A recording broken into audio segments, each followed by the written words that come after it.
NASA is sending a spacecraft on a 12-year journey to explore swarms of asteroids around Jupiter.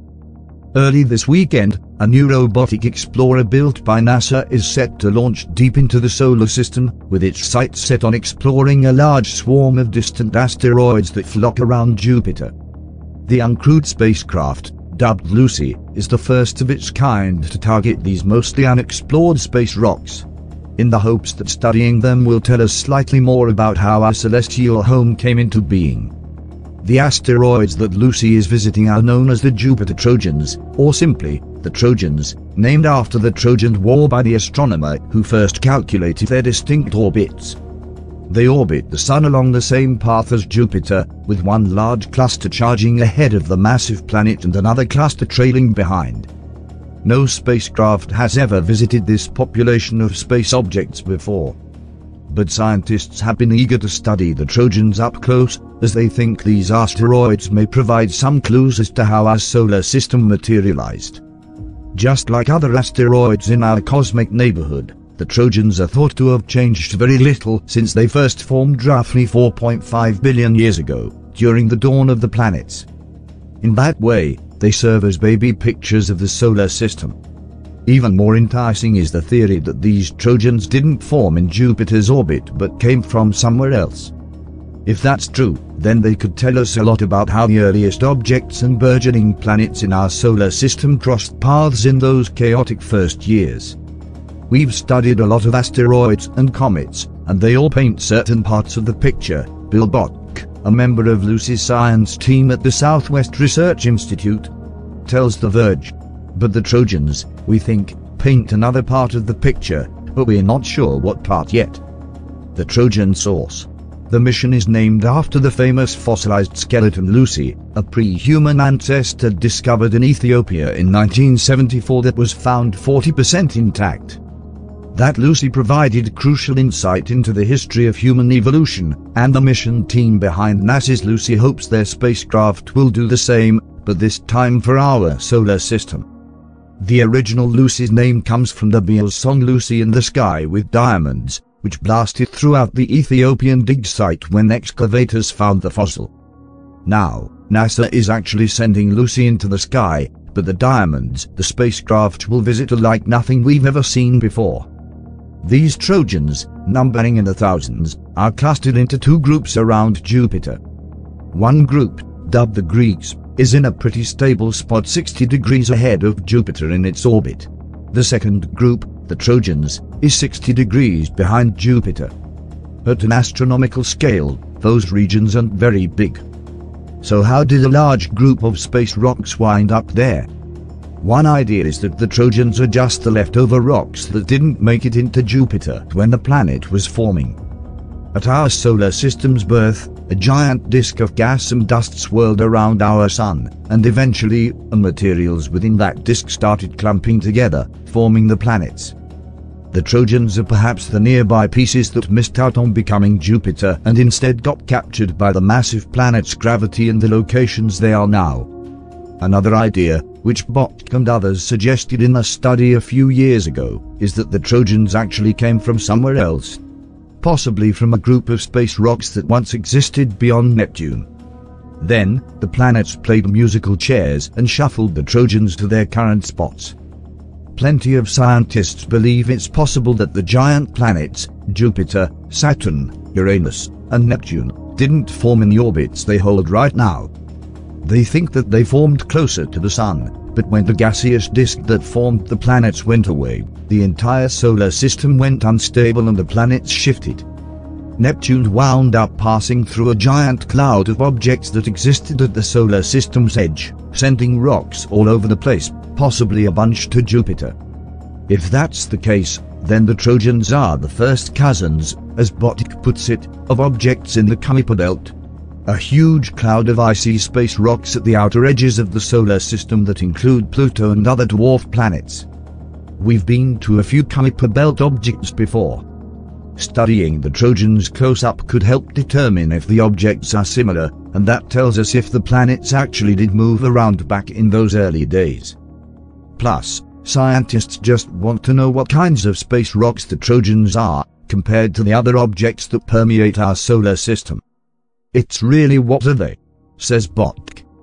Are they similar to comets? Are they different from comets? Are they similar to the asteroids we've seen? Are they highly different?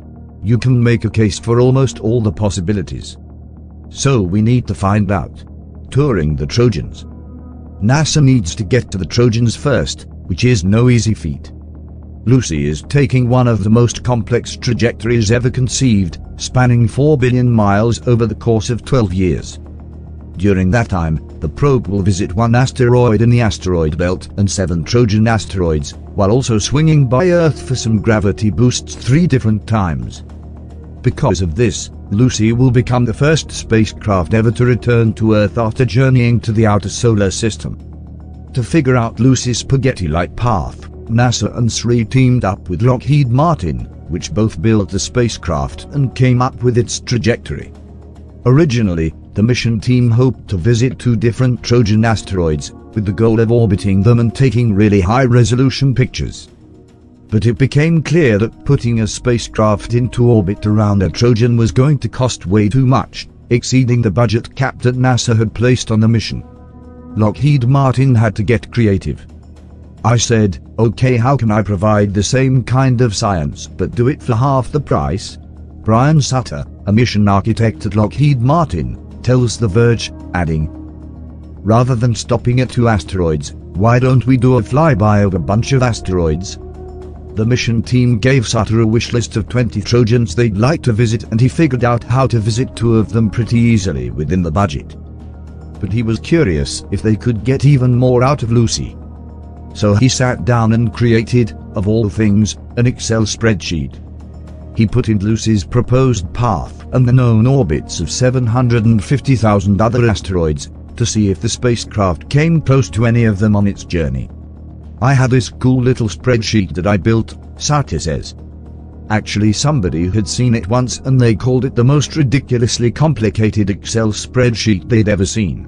Thanks to his Microsoft Office skills, he found more Trojans Lucy could swing by and a main belt asteroid to boot. That gives Lucy scientists a diverse range of objects to visit. First, in 2025, Lucy will fly by a main belt asteroid named Donald Johanson. That encounter will serve as a bit of a test run for what's to come. In 2027, Lucy will visit 2 Trojans, Eurybates and Polymele, located in the swarm trailing Jupiter. Eurybates has a tiny moonlet called Quetta, which scientists think was created during a past collision. The next year, Lucy will visit 2 more Trojans in the same swarm, Lucas and Eris. Then in 2033, Lucy will make its way to the swarm ahead of Jupiter, meeting up with 2 Trojans that orbit around one another, Patroclus and Monoecius. It's an eclectic bunch. We're not only seeing a lot of these objects, but we're sort of sampling how diverse they are in composition, Botk says. If that wasn't enough, Lucy may even have fuel left over for an extended mission once it's done. But the mission team will cross that bridge after the 12 years is up. Now, everyone is just focused on Lucy's launch, which has been complicated by the COVID pandemic. Back when stay-at-home orders went into effect in March 2020, the mission team was 5 months out from piecing together Lucy and performing crucial pre-launch tests. We really had to re-engineer the way we did, Daniel Douglas Bradshaw, the Lucy project manager at NASA, tells The Verge. A lot of the activities that would have been done face-to-face were done remotely. The teams at NASA were able to keep the schedule on track, despite completely overhauling their protocols. Now, Lucy is set to launch on top of an Atlas V rocket, manufactured by the United Launch Alliance, this weekend out of Cape Canaveral, Florida. As of now, liftoff is scheduled for 5:34 a.m. on Saturday, October the 16th, but there's plenty of time to send Lucy on its way. NASA has a launch window that spans 23 days beyond Saturday, with the option to launch within 1 hour each day during that period. Of course, launch is just the beginning of a long road ahead. But for those who have been on the journey this far, it's an emotional moment. It feels a little surreal, Douglas Bradshaw says. I mean, last week was the last time that I will see the spacecraft, prior to, perhaps seeing it when it's flying close to Earth. And, you know, it felt a little sad, because it's truly a work of art.